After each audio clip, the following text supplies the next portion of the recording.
Hola, ¿qué tal? Bienvenidos a En Concreto, nuestro revista social y política. Soy Adalberto Carvajal. Esta mañana vamos a platicar con Miguel Chávez Valencia. Muy buenos días, Miguel, ¿cómo estás? Muy bien. Muy buenos días, Adalberto. Buenos días también a nuestro amable auditorio. Muchas gracias. Muy contento, emocionado por estar aquí de nuevo. Pues esta madrugada nos amanecimos con la noticia de que el Tribunal Electoral, por todos los votos, menos el de la presidenta del tribunal, decidió que siempre sí, que el Bronco debe estar en la boleta electoral, porque no se le siguió, podemos resumirlo así, como el debido proceso. No le concedieron el derecho de audiencia para poder él explicar por qué había pues alterado, había presentado votos firmas de manera anómala. Hay quien dice que los compró o que los falsificó, pero el caso es que como no le concedieron el derecho de audiencia, ahora el Tribunal Electoral del Poder Judicial de la Federación considera que sí debe ser candidato independiente a la presidencia de la República. ¿Cómo ves este fenómeno? Fíjate que es una situación muy desafortunada. Es algo parecido a cuando la autoridad correspondiente deja libre a un delincuente porque no se siguen los pasos del proceso. No soy abogado, pero creo que todos tenemos cierta noción de que deben de cuidarse todos los pasos del proceso, salvaguardarse los derechos que la misma ley establece de la contraparte. Y cuando no se siguen, pues el procedimiento no tiene efecto. Y me parece que es algo similar a lo que está ocurriendo acá. Creo que es desafortunado porque es alguien que si falsificó o incurrió en irregularidades al poner datos equivocados o falsos, es alguien que no merece estar ahí, y por una cuestión de procedimiento le están acomodando de alguna forma al oficialismo, por así decirlo, para dividir el voto opositor. Sin embargo, bueno, no hay nada escrito, es solo un factor más que va a jugar y que hace de por sí más interesante este proceso electoral, ¿verdad? No quisiera ser conspiracionista, pero está muy raro, ¿no? O sea, de pronto todo estaba muy claro que que el esquema más viable, más democrático, más competitivo era el de tener una sola candidata independiente, en este caso Margarita Zavala, y luego cuando se ve que esto no sirve para los propósitos de y sigo siendo conspiracionista, de este plan macabro para frenar a López Obrador, entonces dicen, bueno, vamos a ensayar, vamos a volver un poco al esquema originalmente pensado, que era el de atomizar la oposición, y entonces introducen un actor más en el juego, que es el Bronco. Sí, yo creo que se ve como muy oportuno el tema, ¿no? No, indudablemente, me parece, incluso hasta algunos podrían calificarlo como un poco descarado. Y creo que más que frenar a López Obrador es tratar de inflar a un candidato que no sube, que no crece, y que pese a esa declaracionitis de que va a ser una elección de tres, que ya es el juego que algunos traen, no logra levantar. No logra levantar porque tiene el lastre de Peña Nieto. Claro, indudablemente. Y no lo digo porque sea un mal candidato, quizás sea un buen candidato, no me he puesto yo a analizar el tema. El punto es que el partido que lo postula, del que no es miembro, pues pasa por una serie de cuestionamientos fuertes, pero no propiamente pues por el trabajo de partido, sino por el mal funcionamiento del gobierno y por una serie de escándalos de corrupción que son de sobra conocidos. Entonces pareciera que fuera bajo esa teoría conspiracionista, pareciera que hay una serie de esfuerzos tendientes a usar todos los recursos disponibles para poder inflar un poco a José Antonio Meade. Sí, porque siguiendo esa lógica, vimos que Margarita no cumplió su encomienda, que era bajar a Ricardo Anaya y permitirle a José Antonio Meade llegar al segundo lugar, desde el cual se lanzaría, digamos, en una hipótesis triunfalista, se lanzaría por la presidencia, por el primer lugar, a competirle directamente a López Obrador.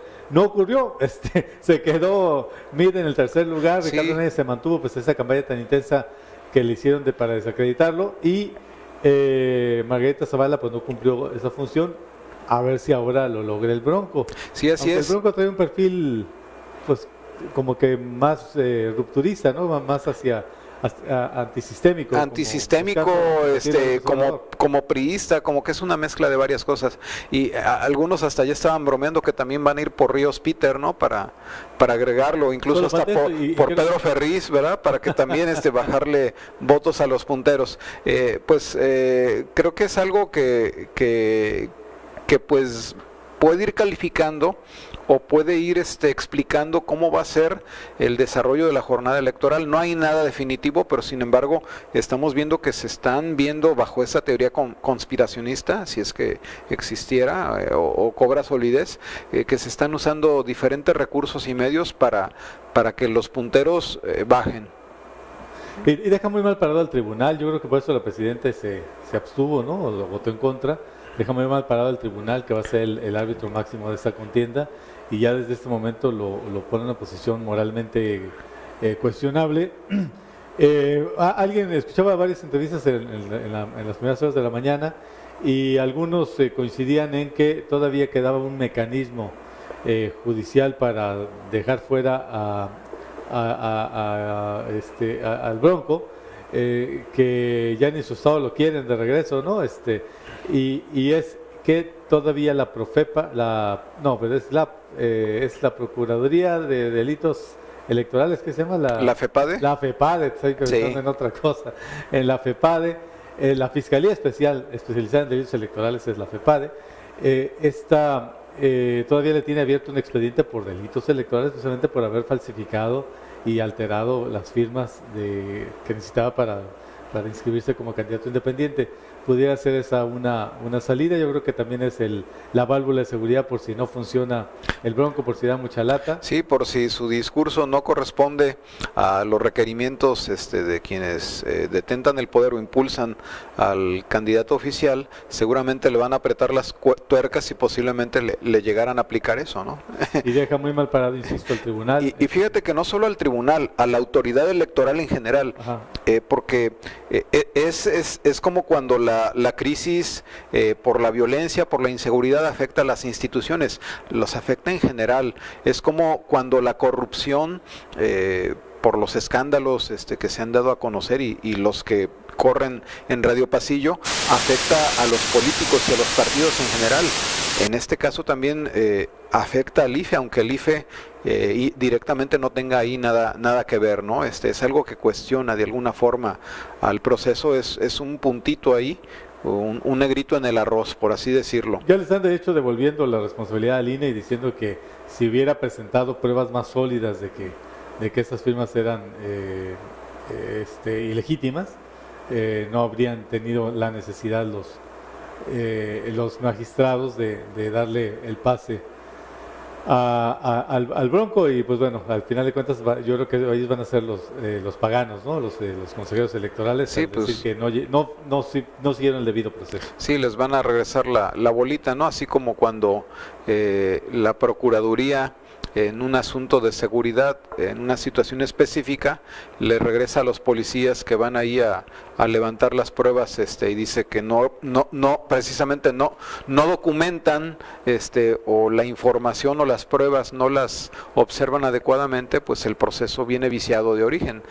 Pero sin duda, pues desde mi punto de vista es una decisión política, aunque tenga argumentos jurídicos que la sustenten, pues es indudable ahí que hay algo, que hay mano negra. Ahora, ¿quién tomó la decisión? Sí, claro. Política? Esa es la gran pregunta, ¿no? Sabemos quiénes la toman, ¿verdad?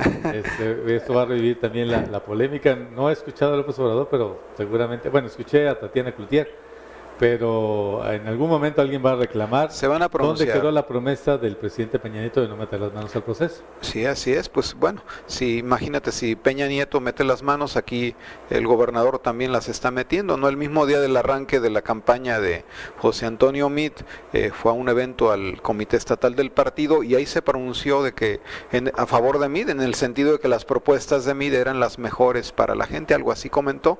Me parece que es una intromisión muy marcada que viola la cuestión de la equidad, de la que debe de ser garante el titular del Ejecutivo, ¿no? Me parece que son graves ambas situaciones. Este tipo de pronunciamientos son muy muy comunes en otras democracias. Ahí hay gente que está en el cargo, un gobernador o el propio presidente de Estados Unidos, por ejemplo, se lanza por la reelección y no deja el cargo, Claro. usa todos los recursos del poder ejecutivo a su cargo para reelegirse. Y nadie lo cuestiona. Nadie lo cuestiona porque hay una competencia real, porque están muy claros cuáles son los límites en el financiamiento, cuáles son los límites en algunas decisiones que pueda tomar. Pero como en México el poder es absoluto, pues aquí sí somos muy celosos de que una autoridad en funciones se entrometa en el proceso electoral, porque no puede ser juez imparcial, ¿no? Así es. Sí, obviamente el nivel de confianza que hay en las instituciones y en los políticos en nuestra democracia con respecto a otras democracias donde no dejas el cargo, donde siendo gobernador o presidente también realizas campaña, no hay ningún problema, nadie te lo cuestiona, nadie lo ve mal, porque saben que hay recursos para la campaña y hay recursos públicos, y porque pues está todo perfectamente transparente, porque los órganos de fiscalización que existan allá seguramente no promueven a sus consejeros para candidatos del partido gobernante, o si eso pasa no se presta al sospechosismo, pero por la misma desconfianza que hay en nuestras instituciones y pues es algo que los mismos políticos son responsables y los mismos partidos se han generado una legislación que acota, ¿no? Que acota, lo vemos en el tema de los spots, lo vemos en el tema de la participación política de los funcionarios, no solo del gobernador, de los trabajadores, cómo debe de ser, todo está reglamentado y pues debe de ser fuera de sus horarios de trabajo algunos, y para otros se les cuenta todo el tiempo, toda la semana, todas las horas, todo el día, como parte de una jornada laboral, y pues tienen derecho hasta cierto punto de hacer valer lo que la ley como ciudadanos les establece, ¿no? Los observadores electorales que vienen fuera de México y siguen un proceso electoral en México se sorprenden de la cantidad de legislación restrictiva que tenemos. Y siempre la respuesta cínica de los mexicanos es: y aún así se hacen trampas. Sí, y es muy caro, fíjate, sí. Es muy desgastante, todo lo que se hace, todo el recurso que se gasta en vigilar, en cuidar, en atar de manos a funcionarios o a políticos que finalmente encuentran la forma para hacer fluir el dinero, sí, ¿verdad? O para hacer cosas que estén al margen de la ley. ¿Y qué pasa cuando, por ejemplo, en el caso del Bronco, el Tribunal Electoral toma una decisión de ese tipo? Pues inicia el sospechosismo, inicia la desconfianza. ¿Por qué? Porque nuestra cultura política de alguna manera no ha logrado evolucionar. Hemos hecho esfuerzos insuficientes para que los valores de la democracia pues estén por encima de la antidemocracia o de la corrupción, ¿ah? Pues ya consideramos al Bronco fuera de la campaña, y ya pensamos que el siguiente capítulo de la película, la siguiente escena de la película iba a ser cómo le cierran la puerta en el Nuevo León para que no se reincorpore al gobierno de ese estado, porque tiene licencia como gobernador. Pero la verdad es que como Sagle, Vicente Fox de la escena, ya sus lugartenientes andan buscando ahí hasta acercarlo a Ricardo Anaya, pues como que nos habíamos quedado sin ese personaje picaresco que les hacía falta un poco también para estar combatiendo el discurso de López Obrador, y ahí veremos entonces a jugar ese papel a ese señor que no sé ni cómo se llama, que le dicen el Bronco, y el Bronco de Nuevo León. Sí, pues Mido ocupa oxígeno, veremos ver si es oxígeno o dióxido de carbono lo que le lleva, ¿no? A ver qué tanto le puede ayudar. Y a ver qué tanto ensucia, sí, en términos discursivos, y qué tanto envenena la campaña. Pues seguramente eso va, ¿no? Hay que ver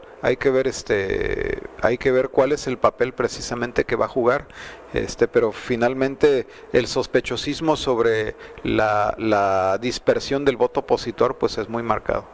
Vamos a hacer una pausa en concreto, esa conversación con Miguel Chávez Valencia. Chávez Valencia, sí. Y regresamos en concreto. Soy Alberto Carvajal.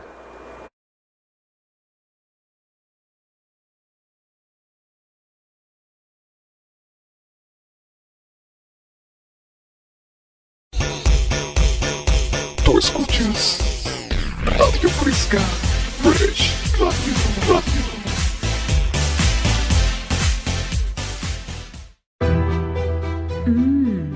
Comales de carne asada, chorizo, champiñones, pollo y tatemado en el fogón de Comala Campestre.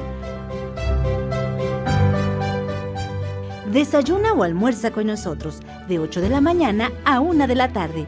Huevos al gusto, chilaquiles verdes y colimotes. El fogón de Comala Campestre, kilómetro 3,5, carretera Comala-Suchitlán, pasando el nuevo libramiento Nogueras.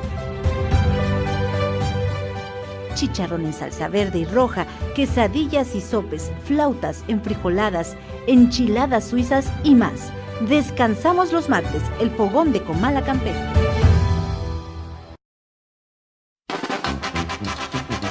Consienta a su mascota. La atención que su mascota se merece la encuentra en Veterinaria y Alimentos Morelos. Atención al 312-31-24207. Veterinaria y Alimentos Morelos. En Morelos 96, en el centro.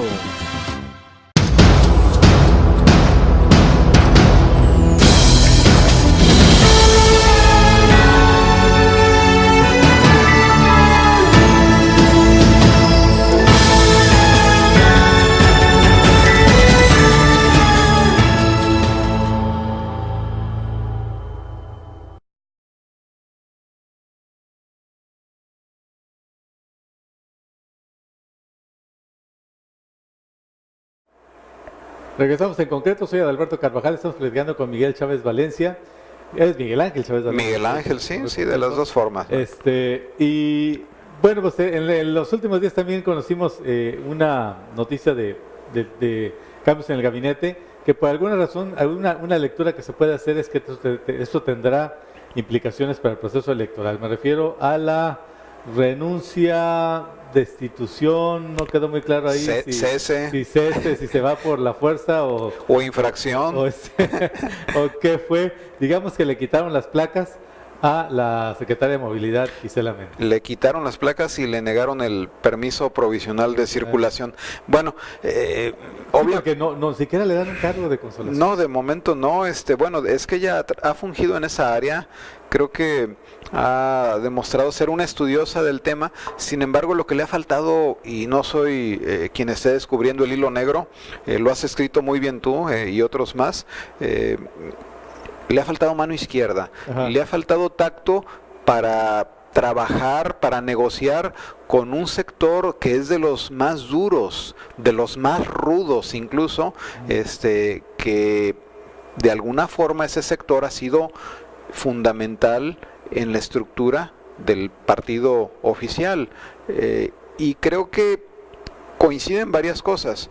Por una parte, el descuido o abandono político en el que ha tenido sumergido el gobernador a su partido, coincide con la falta de tacto de una secretaría que viene a transformar la forma de trabajar y el concepto que se tiene de las concesiones y del transporte y la movilidad en general. Viene a ser una renovación completamente diferente de fondo, y converge con esta forma de ser del gobernador, con esa situación que vive el PRI en mayor parte por el trato, por la indiferencia política, el descuido, y pues hay una gran sensibilidad. Se encuentra con un sector sensible que obviamente defiende sus intereses, no se dan las formas, no hay una negociación, imponen, introducen la concesión de Chofer Pro, que no se sabe si es irregular o es regularizada, parece que no es, pero no hay decisiones y acciones de fondo para parar ese tipo de concesiones. Se trata de obligar a los concesionarios de los camiones a ciertas medidas, ellos se rehúsan y empiezan las diferencias cada vez más grandes. Se acerca el proceso electoral y bueno, es normal que haya un candidato, como tú bien lo escribiste, interesado en ofrecer la cabeza a quienes representan un factor importante para movilizar electores, ¿no? Sí, la gente que quizá no conozca la situación en Colima, que nos esté viendo fuera del estado, el contexto pues es muy claro. El transporte público en Colima está concesionado a particulares y siempre o cada 3 años estos transportistas, los camioneros, pero también los taxistas, prestan sus unidades para movilizar a los simpatizantes del partido oficial en los mítines, la jornada electoral, para toda la operación de promoción del voto, digamos, para que vayan los votos del PRI, los votantes del PRI vayan y pueden llegar a las urnas. Eso ha sido tradicional y es una cosa que se sabía, pero en los últimos procesos electorales, conforme la oposición fue teniendo dinero, pues también ellos pagaban por ese servicio y entonces los camioneros empezaron un poco a tomar distancia y a venderse al mejor postor. Y en esa situación, pues como que se consideró que los privilegios políticos de los que habían gozado, pues ya no eran, ya no correspondían a los servicios que prestaban al partido. Esa podía ser una lectura. Y entonces pues se decidió ahora sí un viejo proyecto que se había estado postergando en aras de este corporativismo priista, que es la transformación del sistema de transporte. Hay quien habla de la modernización, yo creo que era simplemente una transformación, y yo creo que en ese sentido se cometió un gran error no tratar de meterlos, de involucrarlos en la toma de decisiones, en el proceso, sí, sino que se les vio como una fuerza contraria a la que había que combatir para introducir nuevos actores a este negocio del transporte. Indudablemente no puedes tú negociar con quien de entrada ves como enemigo, ¿verdad?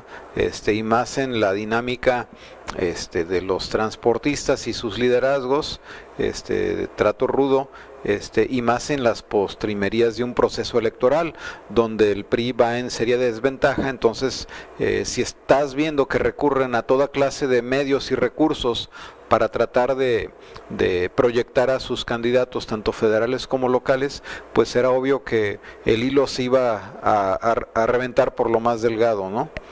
Y yo creo que en los últimos meses ya al proyecto de Ignacio Peralta para el transporte, pues le faltó la difusión adecuada, ¿no? Yo creo que nunca nos acabamos de enterar exactamente qué es lo que quería. Veíamos algunas propuestas, pero siempre bajo la sospecha de que se trataba de negocios que alguien quería hacer al amparo del poder y que se podían cuestionar porque lastimaban intereses creados de manera un poco gratuita. Pienso en lo de Chofer Pro, por ejemplo. Sí, claro. Siempre se defendió que era una nueva modalidad de servicio privado, y yo le insistía a la entonces secretaria Gisela Méndez que no puede haber servicio privado en un servicio público. Era una modalidad, esto de las aplicaciones por celular, que tenía que ser compartido por los demás taxistas. Una innovación tecnológica. Como en su momento incorporaron el radio, como en su momento incorporaron el teléfono, porque yo imagino que los primeros taxis pues no tenían ni teléfono. Alguien tenía que ir al sitio Libertad ahí frente a Catedral, agarrar el taxi porque no había forma de pedirlo, o mandar un mensajero que en tal casa que estaba a 4 cuadras de distancia, porque eso era Colima entonces, necesitaban un coche de sitio, ¿no? Pero creo que ahí sí hubo una marginación muy clara hacia los taxistas ya incorporados, y además estos de Chofer Pro pues acabaron compitiendo, no sé si desleal, pero efectivamente contra los taxistas ya establecidos, porque no eran de que cobraran con tarjetas, sino que cobraban en efectivo, ruleteaban, levantaban pasaje en las esquinas como cualquier otro taxista amarillo ruletero. En el caso de los taxis, creo que la gran aportación de la administración de Gisela, o de esta dirección bajo Gisela Méndez, fue la incorporación de los taxis estándar y ejecutivos, ya dados concesiones dadas en condiciones más transparentes que las que se habían dado en el pasado, donde efectivamente pues algún gobernador firmaba una servilleta en un centro botanero y salías dueño de una concesión de taxi, ¿no? Sí, claro. Se le había acercado. Sí, claro. Fíjate que no es casualidad ese tipo de comentarios y las sospechas de que algo había oculto ahí, que alguien se estaba beneficiando en algún tipo de negocio, no es privativo del tema del transporte. Desafortunadamente, desde que llegó este gobierno, cada polémica que hay, cada adquisición, cada situación que se presenta, hay la sospecha, hay los rumores de que alguien en el gobierno o algunas personas ahí, o funcionarios o el gobernador, están haciendo negocio. Es un secreto a voces, y ahora se da esto en el transporte. Creo que es muy desafortunado. ¿Por qué no pensar entonces en los taxistas, en apoyarlos para la renovación de unidades y para el desarrollo pues de este software, que ellos también lo compartieran, que también lo tuvieran. Sí. No sabemos quiénes son los que se beneficiaron con el Chofer Pro, no sabemos pues quién desarrolló la aplicación, no sabemos quiénes son los que están prestando el servicio, ¿verdad? Entonces, Algunos amigos se me acercaron y me dijeron, yo soy chofer pro, yo puse mi coche, yo lo manejo, tantas horas, el problema de esos esquemas que empieza con Uber es que fueron diseñados para que un particular hiciera como sus coyotitas, ¿no? Sus horas extras manejando su propio coche, haciéndola de taxi.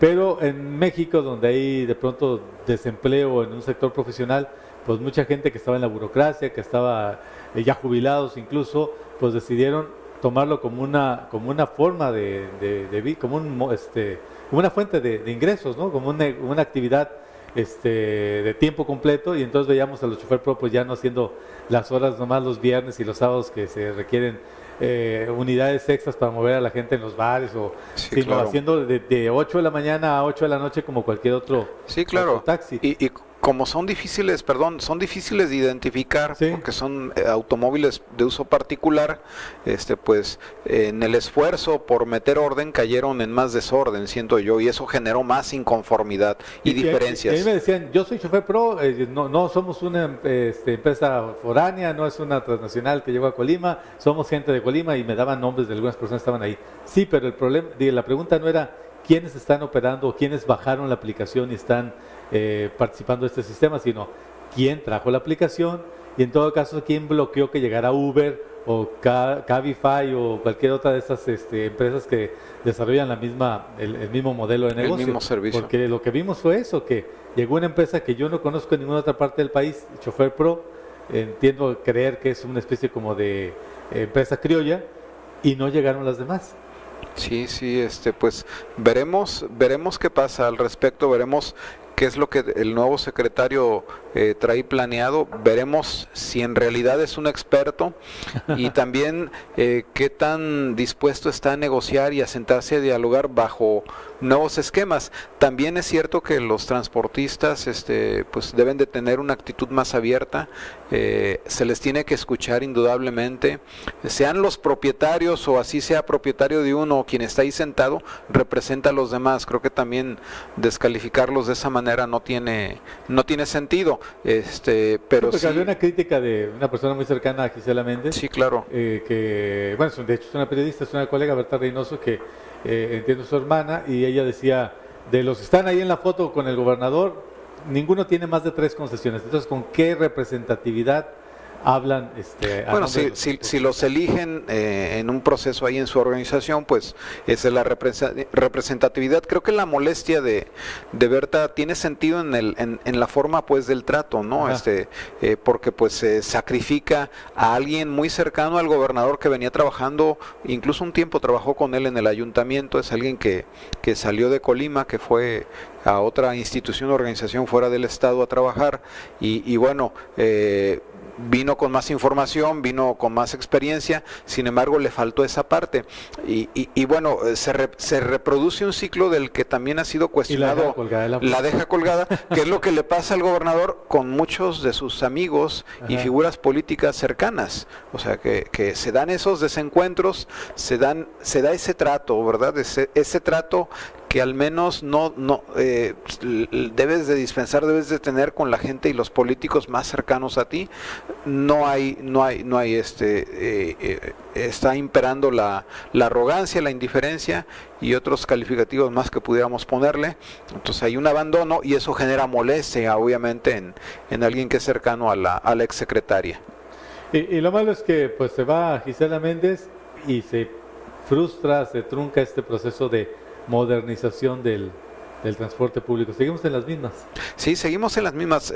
Veremos si hay la capacidad para retomar lo más importante y reconstruirlo tomando en cuenta a los transportistas. Yo creo que no se les debe de excluir, no se les debe de ver como enemigos, y que este proceso y estas decisiones que se toman por conveniencia política electoral no sean solamente de 2-3 meses, sino que realmente marquen una actitud distinta del gobierno. Yo desconfío en que así vaya a ser, porque no ha dado señas de, por lo menos de que tener. pasen las elecciones, Sí, van a pues quedar es una tregua. Vamos a ver después de las elecciones, nuevamente, si vuelve a sacar las uñas y a pelar los dientes el gobierno contra los transportistas. Y hay que transformar el sistema incluso para beneficio de los propios transportistas, porque no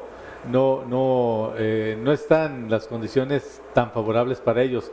Pagan altos precios por combustible, cada vez más altos precios por refacciones y demás, y las tarifas tienden a congelarse Claro. Tienen una promesa como de 5 años, ¿no? En el cual son rebasadas por y la fíjate, el transcurso del tiempo propicia también que se incremente el número de vehículos, que sobre todo en ciudades como Colima y Manzanillo hay. Esto incrementa los costos porque los trayectos duran más, sí. Incrementas el costo de la gasolina, y bueno, es un círculo vicioso que debe de ir acompañado en su solución, como seguramente los expertos en movilidad lo apuntan, de diferentes soluciones, de una solución integral. El tema de los subsidios, de los descuentos, por ejemplo, ¿no?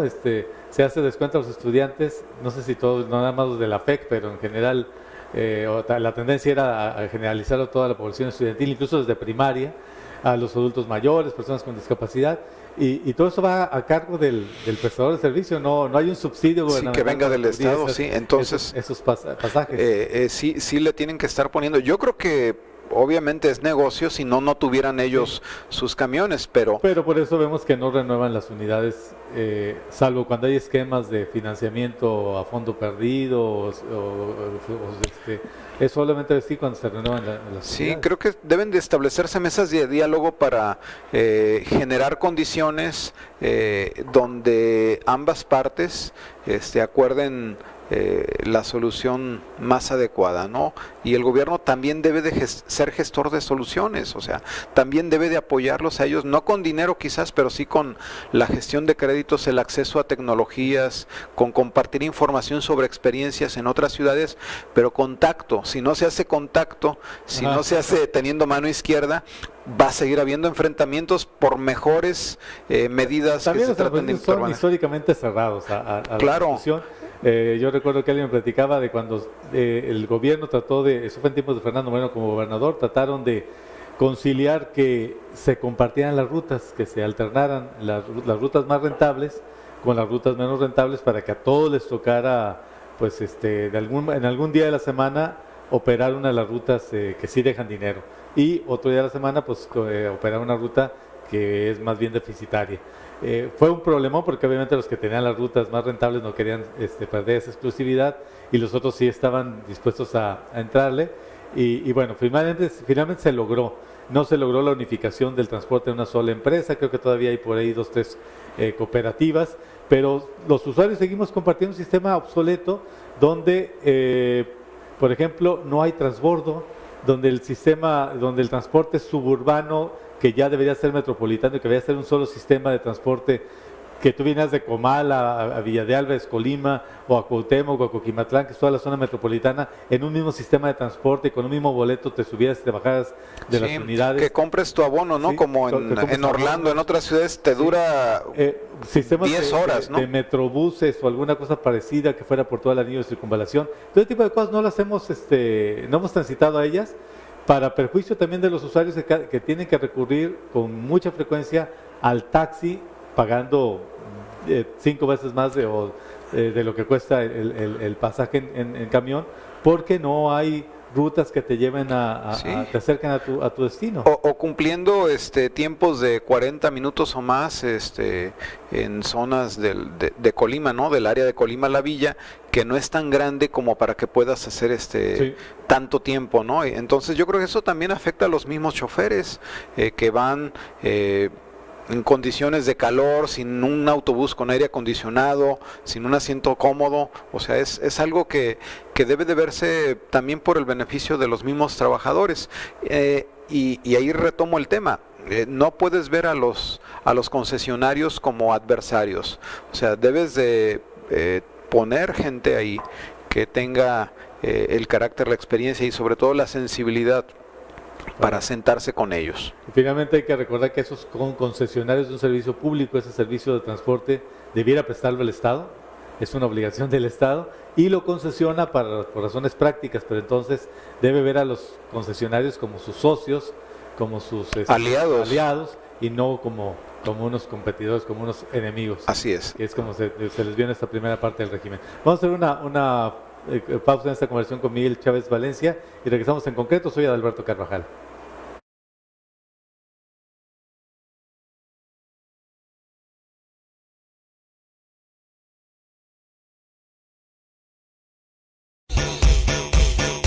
Tú escuchas Radio Fresca, Fresh Radio.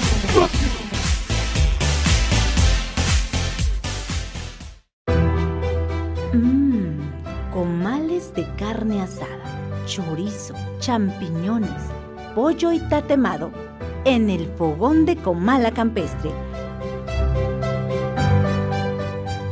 Desayuna o almuerza con nosotros de 8 de la mañana a 1 de la tarde. Huevos al gusto, chilaquiles verdes y colimotes. El fogón de Comala Campestre, kilómetro 3,5, carretera Comala-Suchitlán, pasando el nuevo libramiento Nogueras. Chicharrón en salsa verde y roja, quesadillas y sopes, flautas, enfrijoladas, enchiladas suizas y más. Descansamos los martes, el fogón de Comala Campestre.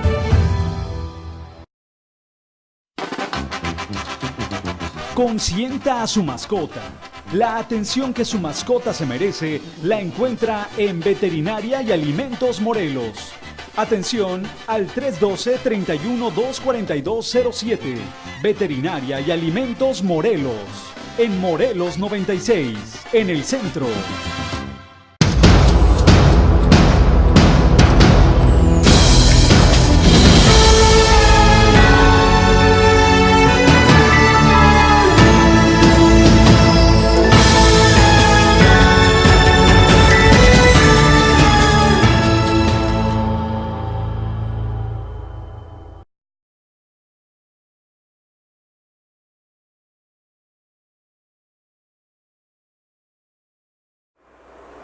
Ya regresamos en concreto, soy Adalberto Carvajal, estamos platicando con Miguel Ángel Chávez Valencia. Miguel, ¿no te parece como que las campañas ni locales, ni las federales, ni las interplanetarias están prendiendo en Colima? Como que no estamos en campaña, conocemos solamente anécdotas de quién se sube, quién se baja, pero no hay este ambiente de electoral que se debiera vivir. Sí, claro. Fíjate que no es la primera vez que sucede esto. En anteriores ocasiones ya habíamos visto que la verdadera emoción de las campañas, la intensidad, se vive hasta que los candidatos locales inician su campaña. ¿Por qué? Porque lo que yo he visto es que los partidos trabajan con su logística a la hora de las campañas más basados en la estructura de los candidatos locales que en la de los candidatos federales. Al menos en Colima así sucede. Te pongo un ejemplo, la parafernalia, las bocinas, todo lo que se ocupa para un evento, lo ponen los candidatos, sobre todo alcaldes, o cuando hay candidatos a gobernadores ellos, y ya van los candidatos, los demás candidatos y se suman. En el Inter, pues, ¿qué están haciendo? Creo que si tienen trabajo, van a algunos medios, tienen entrevistas o reuniones con grupos más reducidos y bueno, generalmente pues se están moviendo así. Pareciera que no, porque no hay esos eventos masivos, no hay esa emoción o ese debate tan intenso que te da cuando hay un grupo de candidatos mejor posicionado. Eso es por una parte, pero por la otra también es más grave la crisis que viven los partidos y los políticos. La sociedad está molesta, particularmente con el partido en el gobierno a nivel federal y estatal, pero también en general hacia los partidos. Entonces, esto también hace que la gente pues esté enfadada. Sí va a ir a votar la gente, quizás la mayoría ya sabe por quién va a votar, pero indudablemente esto también baja la emoción, la intensidad de las campañas. Y la gente está un poco frustrada, la ciudadanía se siente un poco frustrada porque esperaría que siquiera hicieran campaña para tener con quién desahogarse, a quién reclamarle o a quién hacerle propuestas, saber qué es lo que espera para la ciudad, para el distrito. Hay incluso mucha desinformación. Con esto de la redistritación ya no sabemos ni quién va a ser nuestro diputado, ni quién están contendiendo para ese distrito. Bueno, pues en muchos casos todavía ni siquiera están como cerradas las... Sí, o no, hay gente que no sabe en qué distrito local vive, ¿no? Ya. ¿verdad? La autoridad electoral local no ha informado, o al menos no lo ha hecho de la manera adecuada, y los partidos pues tampoco. No hay alguna campaña de comunicación en la que el Instituto Electoral del Estado te diga, ¿sabes qué? Estos son los distritos locales y tú vives ahí. Entonces espero que en este inter el consejo local tome alguna decisión para fortalecer a esa área de comunicación, que ahí está una persona que tiene pleno conocimiento, que tengo el gusto de conocer, pero creo que no le han dado el apoyo adecuado para difundir estas tareas, algo tan importante como es la distritación, ¿no? Nueva. Y luego también la cuestión de los partidos, ¿no? Hay otra confusión con respecto a quién contiende por los colores de qué partido, de cuántos partidos, y creo que ha sido un poco hasta a propósito. Es tal el descrédito de algunas fuerzas políticas que los candidatos prefieren pues promoverse por ellos mismos, por su nombre. Entonces estamos viendo que la marca ahora es el candidato, aunque de pronto la gente no sabe ni qué partido lo postula, y yo no sé si eso tendrá algún efecto en la boleta después y se genera alguna confusión, pero no parecen muy preocupados los candidatos por decir yo soy del PRI, yo soy del PAN, yo soy del PAN pero aliado con el PRD. O sea, sí, no tenemos ahí muy claro. Y a esto añádele la preocupación de algunos porque no los, sobre todo de un partido en específico o de unos partidos que no los vinculen con quién es su candidato a la presidencia, ¿no? Hay quienes necesitan de ese candidato o de esos candidatos para que los jalen, y hay otros que van a empezar a pedir incluso que los bajen de la publicidad que compartan, ¿no? En el espectacular que vayan con, pues digamos, con José Antonio Meade o del tríptico, pues van a mandar a hacer seguramente sus propios materiales donde salgan ellos solos para no sin de partidos, alguna o con los logotipos de los partidos en muy así es, en chiquito, para evitar ese desgaste o para promover su imagen y colgarse, en el caso de otros pudiera hacerse también. Ajá. ¿No? Sí.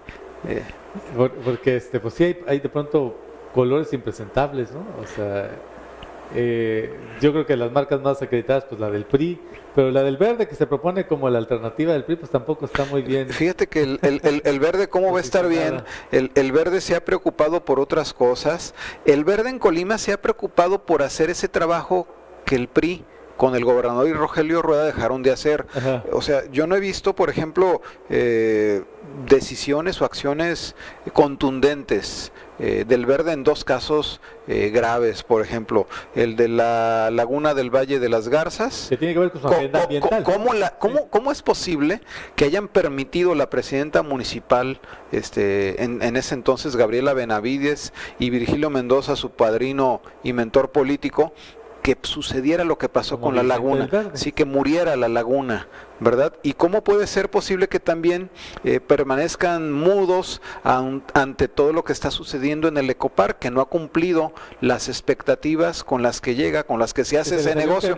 Se le salió un pobre canguro que chocó con un coche, la Profepa ha, ¿cómo se dice? Incautado o ha asegurado especies por maltrato, por abandono. O sea, ¿cómo es posible? Que se los dijimos, no quiero presumir, pero en algún momento yo escribí, claro. Están dándole un zoológico a una gente que no ha acreditado que sabe manejar animales, claro, y que probablemente el origen de esos animales avergonzaría a muchos, a los zoólogos, y ahí está, o sea, la prueba de que no saben manejar animales. Se les murió una jirafa, se les salió el canguro, les han quitado animales, y hasta los leones que recibieron como base para arrancar el zoológico, pues quién sabe en qué condiciones esté, ¿no? Sí, es realmente triste y es patético el papel de Virgilio Mendoza como cabeza del Verde, de su candidata al Senado, Gabriela Benavides, que están preocupados ellos en ganar una elección,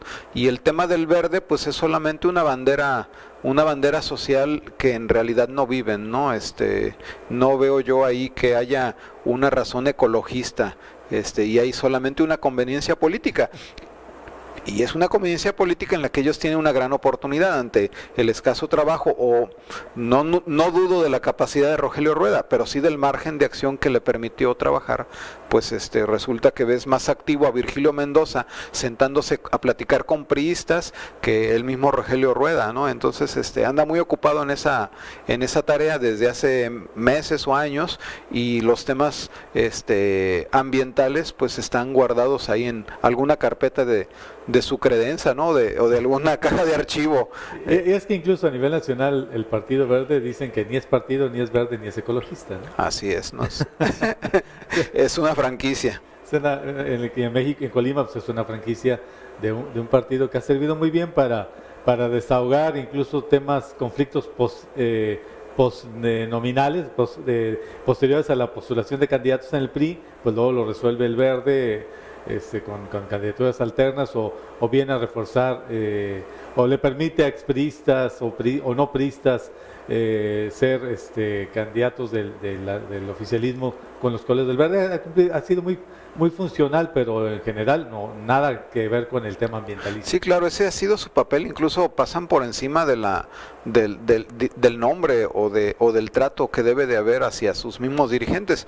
El ejemplo más claro es cómo quitan a Mariano Trillo de la dirigencia, ¿verdad? Primero se resiste, ponen a Virgilio de delegado, y finalmente dialogan, lo obligan, y no tiene otra más que cederle la dirigencia a Virgilio Mendoza, pese a que su periodo estatutario aún no terminaba, pero es una imposición producto de las presiones que Peralta y los priistas, según algunos decían, hicieron ante el Comité Nacional del Verde para que llegara Virgilio, ¿no? Y pues se fuera armando todo el escenario que ahora vemos. No pueden influir en la designación del delegado del PRI, pero sí. Sí, es que esa es la afición del gobernador en turno, meterse en la vida interna de otros partidos. Ahí anda, se dice también que hay una presión muy fuerte a nivel nacional en Nueva Alianza para que Nueva Alianza baje a Chapula de la candidatura. Entonces, porque le está estorbando ahora el candidato. A su candidato, sí. ¿Leoncio Morán o quién es? Walter, yo creí que era Leoncio Morán. Hablando de Walter Olden, porque es el candidato del PRI. Walter, porque no le gusta que le digan Walter. No. Walter, pues Walter. Sí, a la pronunciación alemana, ¿no? Sí. Walter Olden, porque pues, todo el mundo lo pondera que es un hombre muy amable, muy exitoso como empresario y demás. Pero el otro día que platiqué yo con él, me quedó la impresión de que su gran valor político, su principal activo político, es que es amigo personal del gobernador Ignacio Peralta. Y no sé si eso le alcance o incluso le perjudique, porque así como Mitt está pagando los costos políticos de ser el candidato de Peña, pues creo que a Walter no le ayuda mucho ser candidato del gobernador, yo ni creo siquiera que entre los propios priistas. No, claro, yo creo que, mira, el priismo es institucional, es leal, y puedes esperar que se sigan sumando con el entusiasmo, con todo el colorido que se ve en los eventos, en las sesiones. Pero más allá de eso hay un sentimiento, ¿no? Es un sentimiento donde los mismos priistas ven a Peña Nieto como el lastre de Mitt y a Ignacio Peralta como el lastre de sus candidatos locales. En el caso de Walter, pues yo no tengo el gusto de conocerle ni en persona. Quiero pensar que es una buena persona, un empresario exitoso, una persona con valores. Sin embargo, eso no es suficiente para ser candidato. Y bueno, lo que se comenta al interior del PRI, no solo por la misma designación de Walter, sino sobre cómo se estructura toda la fórmula a la alcaldía, ¿verdad? Pues sí hay inquietudes, hay cosas que llaman la atención. Por ejemplo, el caso de esta señorita, la hija de Rogelio Rueda, Ajá, que va de suplente de síndico. Creo que ese espacio es en representación de los comités seccionales. Ajá. Entonces me gustaría saber la opinión de algún líder o lideresa sindical, seccional, perdón, que haya estado batalla tras batalla, jugándosela al pie del cañón, Sí. poniendo de su dinero, empeñando tiempo, tocando puertas, etcétera, etcétera. ¿Qué piensa de esa nominación? Y si se sienten representados. El presidente del comité directivo municipal lo mandaron de suplente del primer regidor. Y fue el primer Juanito, porque fue el que le estaba guardando la silla a Romero, que finalmente Romero no confió en Ignacio Peralta, pues hace bien, creo, hizo bien porque no, si lo bajaron de la del Senado, pues no lo iban a apoyar. Era una deducción lógica. Así es, entonces no había la confianza, pues dijo, no voy, prefiero no jugar que perder y a lo mejor ni llegar a regidor, Sí. ¿verdad? Entonces hay una crisis grave precisamente por lo que comentábamos hace un momento.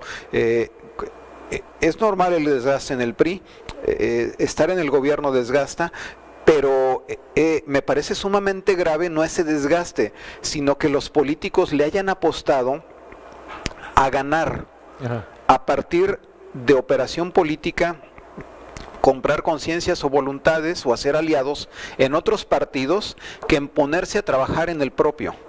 Eso es lo grave, y por eso sucedió lo que sucedió en Manzanillo, en Colima, en Villa de Álvarez, porque al gobernador lo último que le importa es el PRI.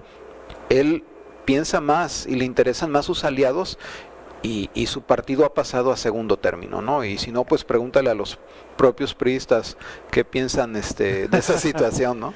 Sí, y aquí el problema de ver la contienda electoral ya no como una batalla en donde tú tienes un ejército con tantos efectivos y combates a uno que tiene tantos y buscas una estrategia y luego ya táctica de batalla muy concreta. Esta idea de ganar la elección mediante carambolas de 3 bandas, pues el gran problema que tiene este esquema es que hay que ser un gran villarista para esas jugadas de fantasía, y creo que no hay el oficio político ni la experiencia política para que resulten, que si tú lanzas un candidato pero luego lanzas los otros 3 por otros partidos y luego los bajas y los quitas, el tuyo va a acabar ganando por de rebote. Y Creo el dinero no alcanza y el también, dinero no alcanza sí, para todos. menos Sí. cuando no lo quieres gastar. Sí. Y cuando no tienes el dinero, y cuando es inmoral que en un gobierno que tiene 3 años con las llaves del presupuesto cerradas, ahora quisiera gastarlo en retener el poder. Claro, o igual les ha funcionado también perder elecciones y luego cooptar cuadros, ¿no? Que surgen así espontáneamente amigos del gobernador y se hacen independientes y ya de alguna forma pasan a formar las filas. Eso creo que es más barato en cuanto a desgaste y en cuanto a economía también. Eso le resultó al gobernador ahora que llegó. Seguramente los partidos opositores se lo preguntaron a Jorge Luis Preciado, creo, el día del registro de sus candidatos a diputados locales, y creo que pues dice estar blindado. Vamos a ver qué sucede con las demás fuerzas políticas también, ¿no? Todo eso hace muy interesante este proceso electoral que viene. Porque sí, es un factor el dinero, pero el otro factor también son esas pugnas y además la perspectiva para el 18. Yo creo que veremos muchos reacomodos en la clase política, en las fuerzas políticas en ese momento aglutinadas. Vamos a ver muchos reacomodos en función de cómo se dé la perspectiva para el 18. Se van a realinear Así es. En proyectos. Si se da el triunfo de Virgilio y logra ser alcalde por tercera vez, pues será un cuadro, será un aspirante natural a la gubernatura. Si se da la reelección de Insúa, que creo que en el caso de Insúa, tal y como están las cosas acomodadas ahora, más que atomizar el voto y favorecer al del PRI, creo que se va a dar ahí una situación de voto útil. Finalmente el elector verá que si hay 5 candidatos igualitos, el más viable es Insúa y habrá un fenómeno de voto útil por ahí. pero si se da, pues será él también otro. Parece que lleva la ventaja, a la sí. gubernatura, y párale de contar. Y Jorge Luis, que va a ser diputado federal, va a estar en la jugada. Vemos, por ejemplo, también cómo va la fórmula al Senado, de los candidatos a senadores, de ahí seguramente de los triunfadores o de quienes resulten electos, van a salir también aspirantes a la gubernatura, ¿no? Entonces, ¿Y qué va a pasar si Fernando Moreno es senador? ¿Él ya no puede aspirar a volver a ser gobernador? No, digamos, esa fue una de las cuestiones por las que se veía, pues, ¿por qué él? Bueno, seguramente quiero pensar, sí, pero no había más. No, el PRI no se preocupó en formar cuadros y a los que ya había impulsarlos. Entonces, me parece, los priistas lo vieron como el Salvador, ¿no? Como el Jesús en el Domingo de Ramos, ¿no? Pero finalmente, Fernando Moreno, pues ya fue gobernador y bueno, llega en una circunstancia muy complicada para el PRI. No dudo de su capacidad y de su experiencia, pero pues también trae el lastre de Peña Nieto. Imagínate qué pasaría y del mismo si Joel Padilla gana la elección de senador por la pura inercia de López Obrador y Fernando no gana, no llega a ser senador. Bueno, de hecho yo creo que es más factible que ganen las duplas o la fórmula de Marilena Baroa y Ladino y la de Joel Padilla con aquella señora. Baroa, sí, no, yo creo que es... Alguien puso un meme ahí, obviamente falso, ¿no? Atribuyéndose a la Luis Ladino, que decía que sí, habían visto a Marilena para empezar a hacer la campaña porque no se reportaba. Y la verdad es que esa y la de la nominación al Senado de Mario Anguiano, mucha gente las dio por buenas porque parecen verosímiles, ¿no? Eso tanto el reclamo de Luis Ladino como la posibilidad de que Mario vaya al Senado. Sí, al Senado. Hay que estar atentos porque va a haber memes y notas fake que seguramente van a tratar de generar ahí una información diferente, ¿no? Pero, son como los bonos del 28 de diciembre. Sí. O sea, a cualquiera se le puede ocurrir el disparate más grande. El problema es que hay algunos que pegan en ciertas parte muy sensible de la credibilidad del imaginario y las damos por buenas. Los hubo, fíjate que hubo uno que se generó hace meses de que iba Omar Magaña también a la candidatura a la alcaldía y por el estilo, y seguramente en estas semanas y meses se va a intensificar todas esas ocurrencias, ¿no? Y la guerra de memes y de noticias falsas. Que insisto, pegarán las que sean más verosímiles, sí, y claro, que realmente estén reflejando una inquietud o un deseo, un anhelo de algún sector de la población. Sí, hay que estar atentos por lo mismo. Sí. Miguel Chávez Valencia, muchas gracias por habernos acompañado. Gracias por la invitación, muy amable. Y aquí nos veremos el próximo jueves. Soy Adalberto Carvajal.